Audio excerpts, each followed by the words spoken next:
do you think took out Jade Cargill? Oh boy. I wouldn't be surprised maybe if it was Bailey. You never Okay. know. Women's Wrestling Talk, the number one women's wrestling network on the planet.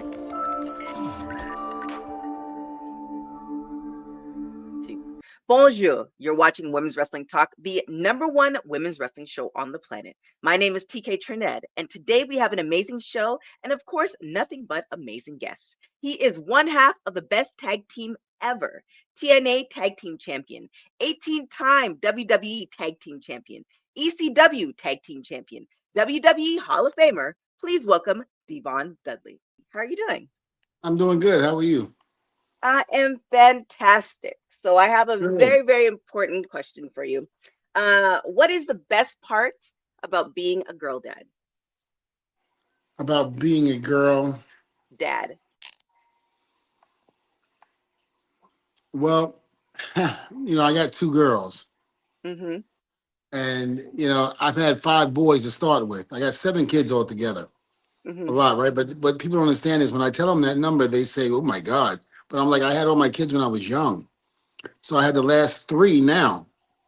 So all the other ones are grown, out on their own doing their thing. But it's a different ball game when you have girls. I didn't realize how really emotional women can be. No offense, but I'm just saying. Okay. Listen. You tell your boys to stop doing something or what have you. They go, "Okay, Dad." They know better. They stop. You tell the girls that the boo boo face comes on. They start hyperventilating and all. I just uh, So pretty much they run the show. That's what's happening. pretty much until my real name is Devon, and of Mm-hmm. course the wrestling name is Devon. So when I'm home, I'm Devon. But then when they get on my nerves, I become Devon real quick. Uh-oh. So let's talk a little bit about your wrestling academy. So your wrestling school, it has been a pivotal part in training like the next generation. So what's your approach to training like future stars, especially the way wrestling is right now? Well, a lot of it has to do, I feel, with respect. I think that's huge, especially with the younger generation. Mm-hmm. There comes a time and place. I remember my parents used to always say, "I'm a preacher's kid," so I was very strict in my household, and I couldn't even say the word dawn around my mother, let alone damn, and things like that. So you know, I was always taught that level of respect. And then I went to the unpredictable Johnny Rogers School in Brooklyn, New York, at Gleason's Gym, and that was embedded in me even more, Mm-hmm. just simply because of the fact that he was an old school wrestler that came from the Bruno Sammartino era. So that was very, very big. And, me growing up, not only with my parents, but then with Johnny Rods, it just instilled the values of, in terms of the importance of just respecting those who have come before you. There's always a time and place to joke and play around, but when it comes to Mm-hmm. business, I was always taught you be serious and take care of business first, pleasure later. That's always how it should. That's how it should be. And I Mm-hmm. think a lot of people mess that up by doing the pleasure first and then the business later. If you're gonna have a successful business, you got to stop playing and do what you got to do for the business. Mm-hmm. And it's kind of like what I do with my family. I take care of business first in terms of with my family first, and then everything else is secondary. It took me a long time to learn how to do that, to put family first and business second in terms of the wrestling business, because you get caught up in everything. Mm-hmm. So, my thing is we teach the value of respect at the wrestling school. We make sure that they know when new people come into the school, we make sure you introduce yourselves.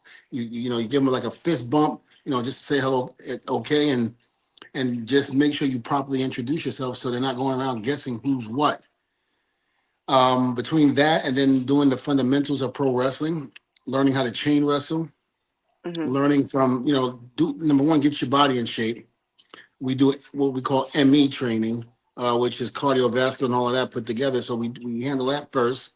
Mm-hmm. Then we work on the fundamentals of footwork, things like that. And then we get you inside the ring and have you do what you have to do in terms of the entertainment value of pro wrestling, the flipping, the flying, the acrobats, and all of that. That's secondary.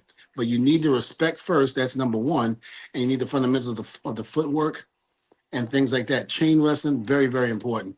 And then the psychology, that's extremely important. How to put a match together, how to make sure that A goes with B, B goes with C, and so forth and so on. So we Hmm. make sure that everything is followed in that order.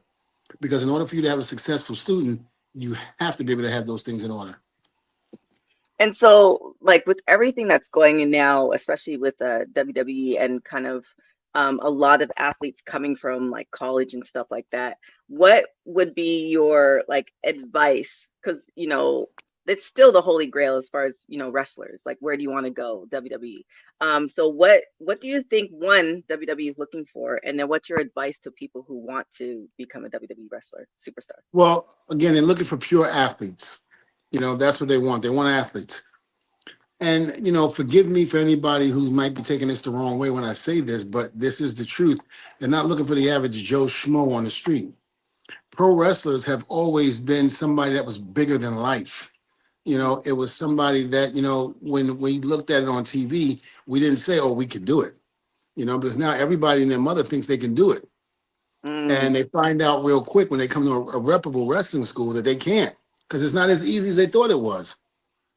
So we try to make sure, that in WWE that you come with all the backgrounds you need. That again, I can't stress it enough. The respect level is one. Have you ever done any organized sports? Are you disciplined enough to do what we're going to tell you to do? Are you able to do what we want you to do? And that's a big thing. So it's not like just somebody can just come off the street and do what we do, because if that's the case, we wouldn't be, we wouldn't be who we are today. We wouldn't be different from everybody else. You have a lot of MMA guys, football guys, basketball guys that come into the world of pro wrestling, and they all say when they start training, it's the toughest thing that they've ever had to put their body through. you mm-hmm, know Football, the impact was very hard, very real, but you hit for about what, 30 seconds, maybe less than that, then you break up, whistles blown, you go back to the huddle, you do it again. Wrestling is nonstop. We go nonstop. We're basically beating the hell out of each other within that first, all that whole 10, 15, 20 minutes that we're in that ring. And it takes a toll. And guess what? You're not only doing it Monday, but then you go and do it Tuesday, and then Wednesday, or Friday, or you do it Friday, Saturday, Sunday, Monday. You know, it's one of those things where it's different than any other organized sports that you could ever imagine, and that's what makes pro wrestling special. I like it. So I mean, being part of, one of the best tag teams ever, just on Monday, we just saw New Day essentially become no longer. What's your thoughts on that? When Bubba and I first came back in, it was an honor and a privilege to be able to work with the New Day. The New Day, basically, Xavier Woods was in TNA, before WWE, and Hmm. him and I had a great relationship then. We basically, ate bread together. We rode up and down the highways even sometimes, and there were times where TNA wasn't doing the right thing by him. And I'm not talking about the new regime of TNA. I'm talking about the old regime, the one that Dixie Carter had. Hmm. They weren't doing the right thing by him. They didn't see what WWE saw. And so they were messing around with him and basically not using him correctly. So I remember him calling me one day and he says, Devon, he's like, what do I do? I got an offer from WWE, but I'm still trying to get my degree in college, what I'm majoring in, and things like that. What do you Hmm. think I should do? I said, well, number one, forget about TNA because they don't care. I said, go do what you got to do with your diploma for college, so you have that to fall back on. And then if WWE is still calling, then go give it a tryout. And he was scared to do it. He didn't want to do it because we're all scared of the unknown. Right. We're comfortable with where we are, but to be uncomfortable to be somewhere else, we don't like it. And that's why some of us don't take chances. Well, he listened, he took that chance, and now boom, they're here. Wow. They've done what they've done, and he's always thanked me for that. He's gone on countless interviews and said, if it wasn't for Devon, I don't know if I would be here because of the advice that he gave me. Um, Working with those guys was very special. Again, I knew Xavier, but I didn't know Kofi and I didn't know Big E. And when I got to meet Kofi and Big E, it was like, wow, it was like a breath of fresh air. These guys are real cool. They were willing to learn from us, and I always look, I can't answer for Bubba, but the older generation is always looked upon as the old guys. The Hmm. young guys don't want nothing to do with these guys. These are the old guys. New Day didn't treat us like that. New Day, they were, eager to learn. They asked questions. They really, really, made it real comfortable for me and Bubba coming back in 2015 and not feel like an outsider or not Hmm. feel like the two old guys that came back to WWE, and we were able to hang with them. That was the great part about it too. That was one of the things that I loved about it because we were able to show that even though at 44 and 45, we were still able to get in that ring and go and no question about it. And to be able to hang with the New Day, and then after the New Day was the Usos, and then after the Usos was the Wyatt family. It was Hmm. great. I loved working with those guys as well. It was a good time in 2015, going into 2016, coming back to WWE. So very proud of the New Day. Don't like what's going on right now, leaving Big E out, but it's they got these guys got to find themselves. Did you think it was the right thing for them to do? I mean, he had injury. Like, I think a lot of people shed a little tear. There was shock. Do you think that's the right play, or do you think there was a better solution? Who's to know what's going to happen? Who's to know this ain't all a setup for somebody? You know, Okay. in terms of maybe these three are getting together to take out the bloodline. So we don't know. Maybe they want to make it look like that they're breaking up and they're ousting out Big E. And then all of a sudden Xavier and Kofi are in the ring and they're doing their thing. And next thing you know, here comes Big E for the rescue. Nobody ever sees it coming. So see, we don't know. Okay. We don't know. So, is it the right thing to do? Yes and no. Okay. You gotta understand they've been going since 2015, and we're now in 2024. It's a long time for a tag team, for a trio to be like that, to be together for as long as Yeah. they have. 10 And they years. both come out as superstars in singles competition. Hmm. So could it be possibility? But we won't know that until we see further on down the line what's going to happen. Okay. Last kind of WWE question. Who do you think took out Jade Cargill? Oh boy, I wouldn't be surprised maybe if it was Bailey. You never Okay. know. But listen, don't think Bailey is not above becoming a heel and doing heelish things to people.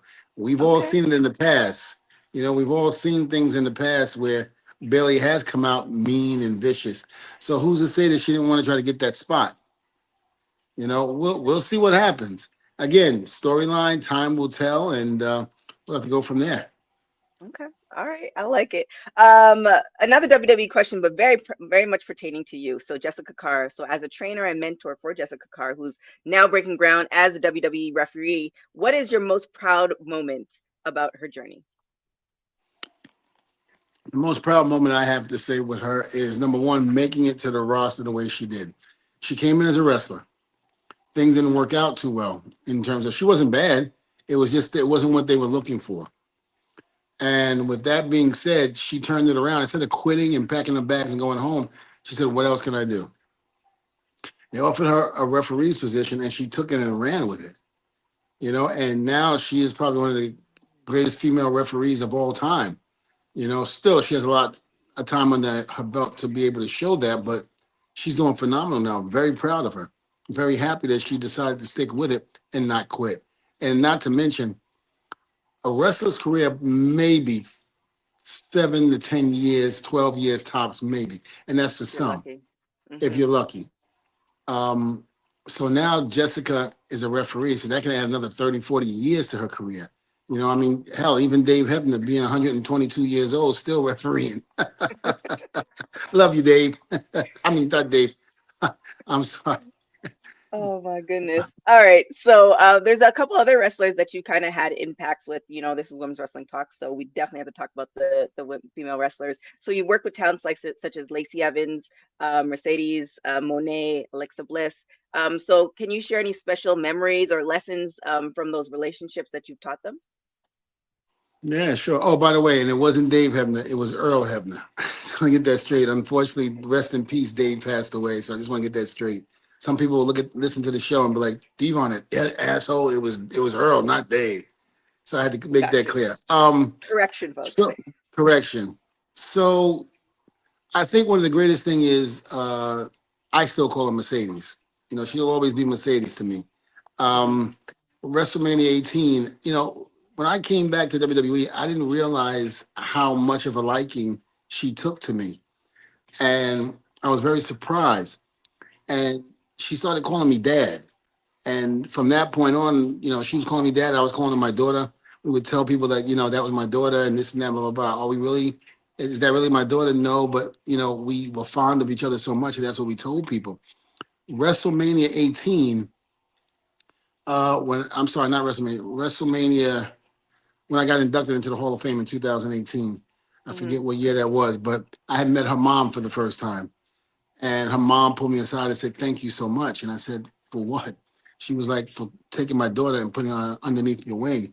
She really looks up to you, and to a point where she's like, you're like a father figure to her." So when Mercedes told me that, I didn't really buy it. Hmm. Not that I didn't buy it, but it was just like, okay, you're exaggerating maybe just a little bit, but okay, whatever. And then when the mom told me, I was just like, wow, okay, she was serious when she was saying all of that to me. I didn't know that I had an influence on somebody of her generation to be able to take to me like that. So it was cool to know that, you know. Hmm. Lacey Evans, very, very good friend of mine. She was just at my house about a month ago, her and her husband and her kids. And, we do that. If I'm down there where she is in Carolina, I'll go visit her. And when she comes to Florida, she always comes here. So she's a very, very good friend of mine. We basically do a lot of talking and BSing with each other and, just joking around, just having a good old time with the family and stuff. So, I love her to death. She's a tremendous person. And, I was very happy to one day. There were seats. We were in catering, WWE SmackDown, I think it was, and I was looking for a table to sit down and eat. And there was a couple of people I didn't want to sit down and talk to eat because they talk too much. So I decided not to go over there. And I sit down and I get up to go get a napkin because I know I forgot. Lacey Evans comes and sits down because nobody's at that table. Hmm. And so she comes and sits down. I turn around. I look. I go, oh, a newbie. I'm like, oh gosh, a newbie. So I come down and the first thing she goes is, "Hey, Devon, how you doing?" I'm like, "Good. What's going on?" We're talking, BSing around. I got to know her a little bit. She got to know me a little bit, and from that point on, we just became really, really good friends. Nice. And what about Alexa Bliss? That's my girl. I got to give her a call. And when I say girl, dirt sheet riders, I don't mean like my woman. I mean she's a really good friend of mine. Um, I was at her bridal shower. Oh, I'm sorry, nice. her.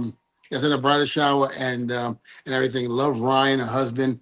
I think they're just great people. And when we call each other every so often to check up on each other, especially when we don't hear from each other for a while, because time Hmm. goes, you're with your family, things like that. It's never why didn't you call me or why hadn't I heard from you. We just pick off right where we left off. We never skipped a beat, you know. Hmm. So Alexa is very, very good friend of mine as well. And I wish I would have worked with her more as an agent, but I didn't get the chance to because some of the higher ups in terms of producers got to work with her like that. But I was happy with everybody that I had. Um, you know, Oscar was a pleasure to work with. Very easy. Was able to say one thing to her, she got it, caught on, Hmm. boom, and hit a home run Nice. with it. So I was able to really bond with a lot of people when I was there as a producer, and I don't think if I was talent, I would have been able to bond with them like that. Yeah.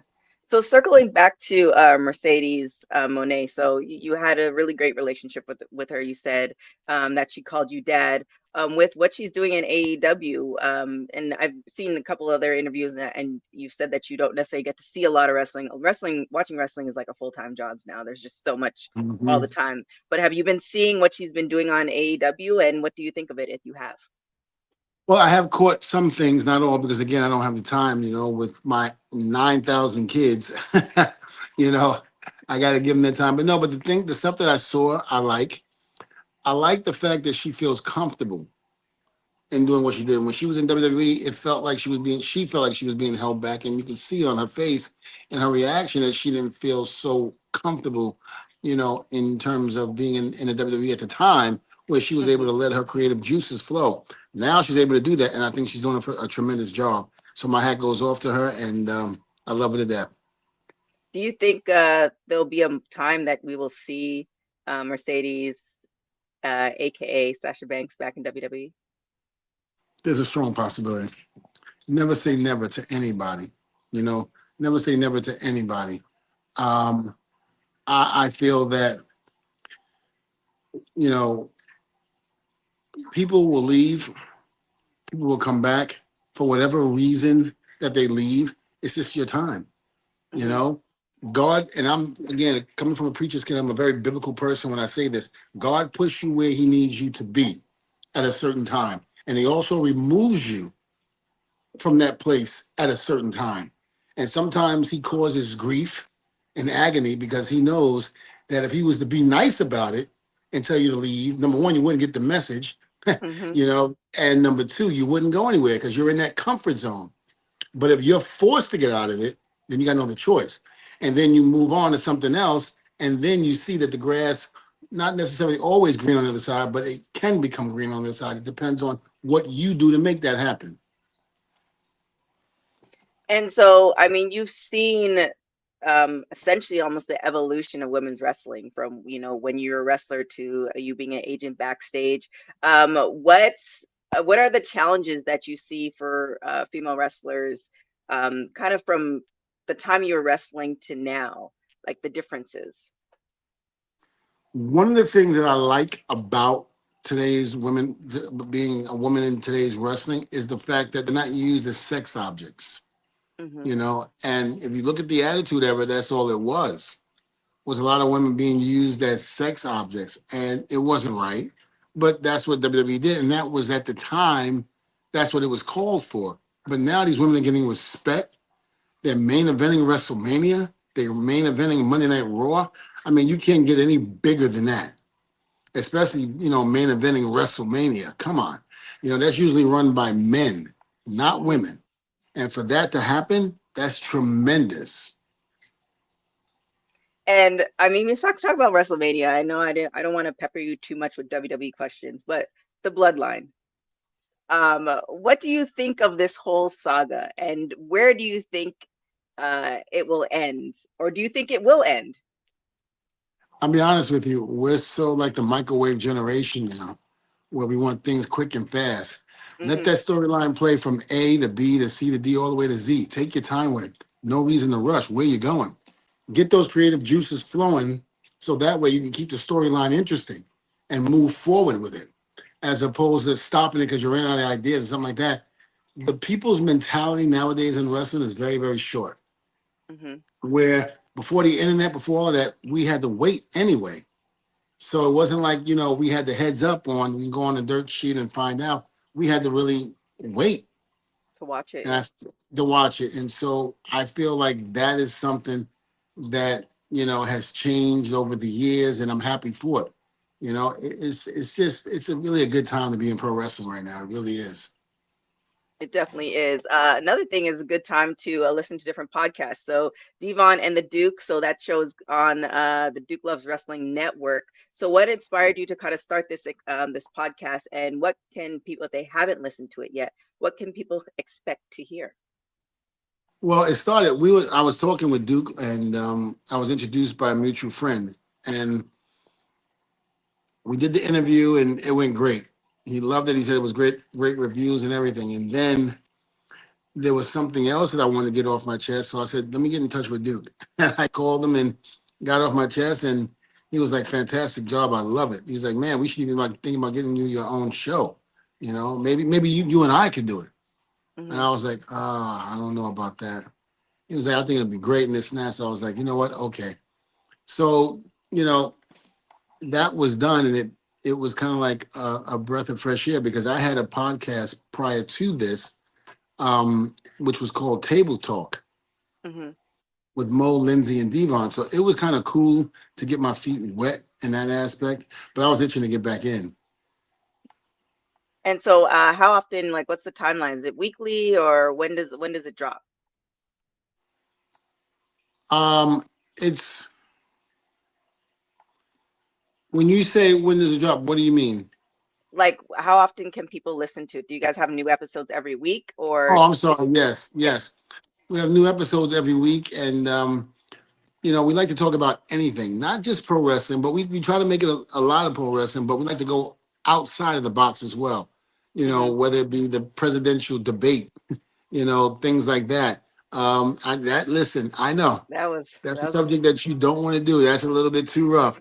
But we get our feet wet in that sometimes, things like that on top of that. But it's just we have fun. I think that's what it is. And Duke and I is becoming very successful. I just love the fact that we're just having fun and that people can see it and play off of it. okay. So, so you have the academy, you have the podcast, your father, and I mean husband as well, and you have a car detailing business. So, one, when do you have the time? And then two, like, how did this come about? Well, the wrestling school started in 19. I was going to say 1987. I was in junior high. It started in 2007. Me and Bubba had left WWE to go to Japan, but we needed to get ready because we felt like we were out of shape. So we wanted to find a wrestling school in the area. We found one, and the wrestling school just wasn't good. And that's when we noticed that wrestling schools were hurting bad in terms of good teachers. So we decided to open up the wrestling school, and it had been successful ever since. We only changed locations one time, but still, it really worked out for us, and we're very happy about that. In terms of the detailing business, I have a friend of mine. His name is Noel Seavright, who basically is out of New York, because I'm born and raised in New York, Hmm. and he moved down to Florida, and basically called me and said, "Hey, listen, my love for cars and this and that, and how I love cleaning them and things like that. Why don't we do a detailing business?" So I was like, no, well, I don't know anything about cars like that. I know just to buy them and that's it, Mm. you know. And he was like, no, I think this will really work and this and that. Thank God I listened to him because it really is working. And Nice. then just recently, I basically got involved with doing my own brand of cigars. So, When do you have the time? Like, when do you have the time? I'll be honest with you, I'm kind of like Vince McMahon and I don't sleep.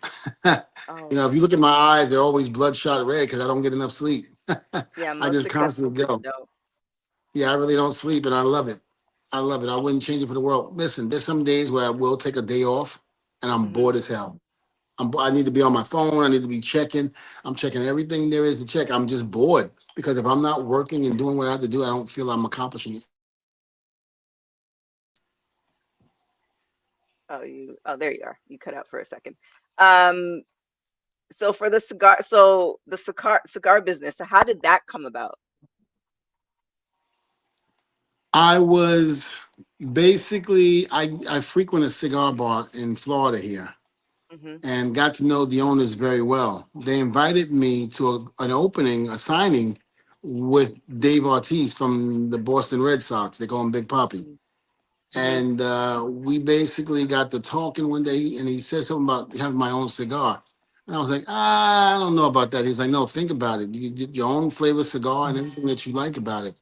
So I was like, okay. And next thing you know, I started talking to Dave about it, Dave Ortiz, and he was like, I think it'd be a great idea if you come along with me. My people will help you and everything. And I was like, okay. And next thing you know, it just took off from there. Wow, very inspirational. Now, another thing too, we talked about your girls, but you have your sons who are wrestling as well.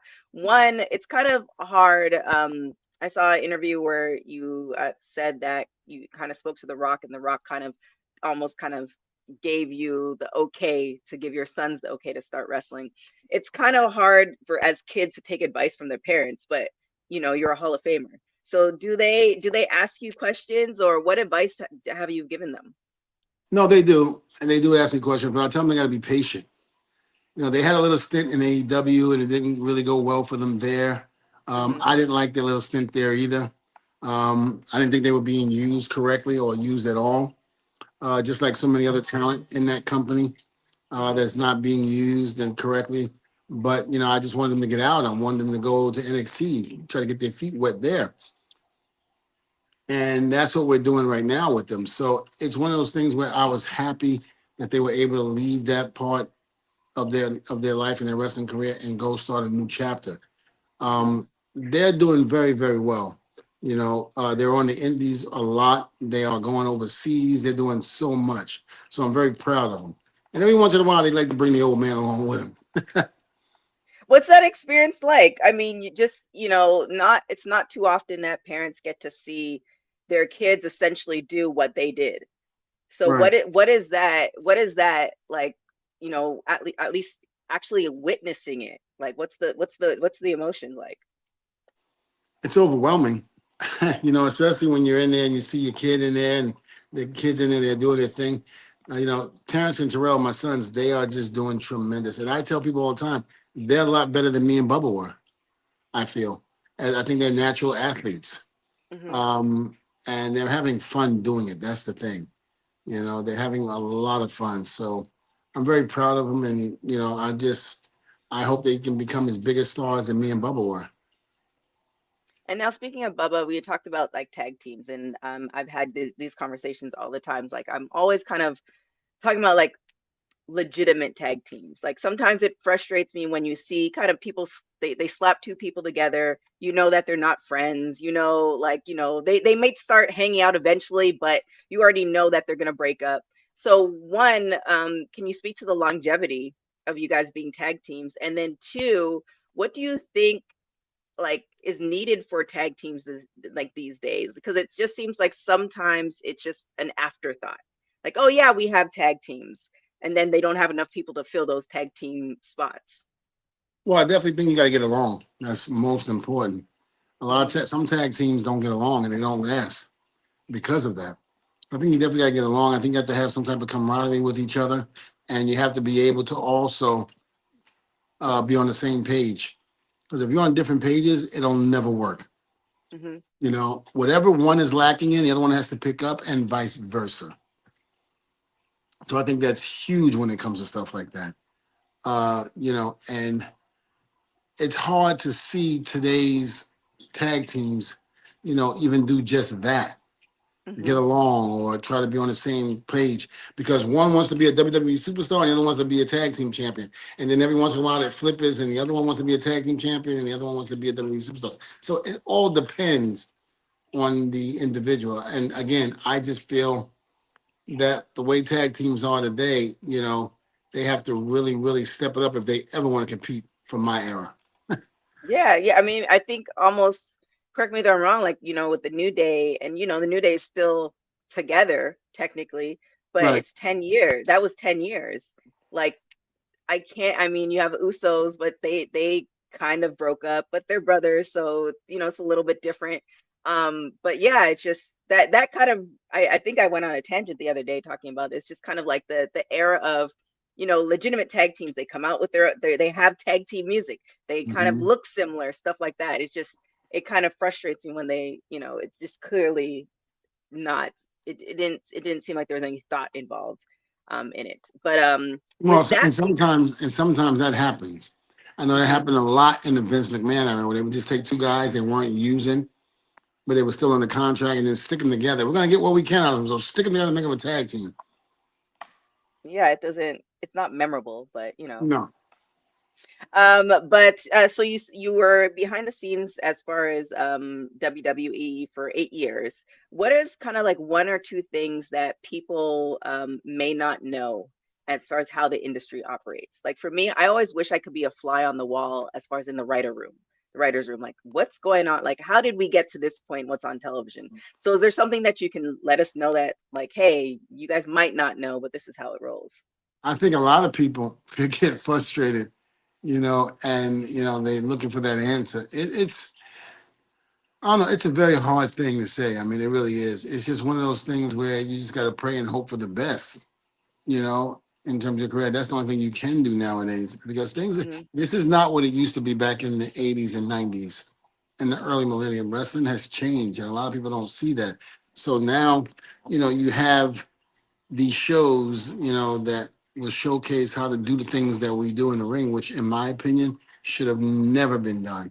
I think kayfabe should have never been broken. I think it was wrong. I think our business is so special that nobody has to know how we do our magic. We're not asking David Copperfield to show us how you made that elephant disappear, but you want us to True. show us how to do a body slam. That was that's what I love about the old school, and I mentioned a little bit about that earlier. You didn't do things like that. It was like a secret society. Hmm. But it is what it is nowadays. Okay. So talking a little bit about faith and destiny. So you said God does everything for a reason. So how has your faith guided you through your career in life? Well, I'm definitely going to say that it has helped me in terms of the injuries. Not worrying about when I get in the ring, am I ever going to make it out unscathed? I might get a bump, a bruise, or what have you, but you know what? I'm still alive and still testifying. So it's one of those things where, you got to look at it for what it's worth. And then last question before we get out of here, the evolution of wrestling, the Triple H era, but the AEW era, Mhm. where TNA is right now, just so many different things have like where NXT is right now. Where do you see it going? Where do you see it going, or where do you hope it will go? Well, I hope the wrestling business will go as a whole. Yeah. I think with Triple H leading the pack, I think it can go far. I really do. I think that his ideas were needed. And I'm not saying anything bad about Vince, but Vince had been carrying the torch for almost 50 years. And at some point, you get burned out. So you have to be able to have fresh and new ideas. And Hunter brings that to the table. So I think we're going to definitely see that. And I love the fact that he's given those who Vince probably would have never given an opportunity, he gives them an opportunity. Remember, half of the people, about a good 90% of the people, 95% of the people, Hunter created in NXT, which is what you're seeing now. Hmm. So if anybody knows them, it's him. He knows how to push them. He knows how to make them.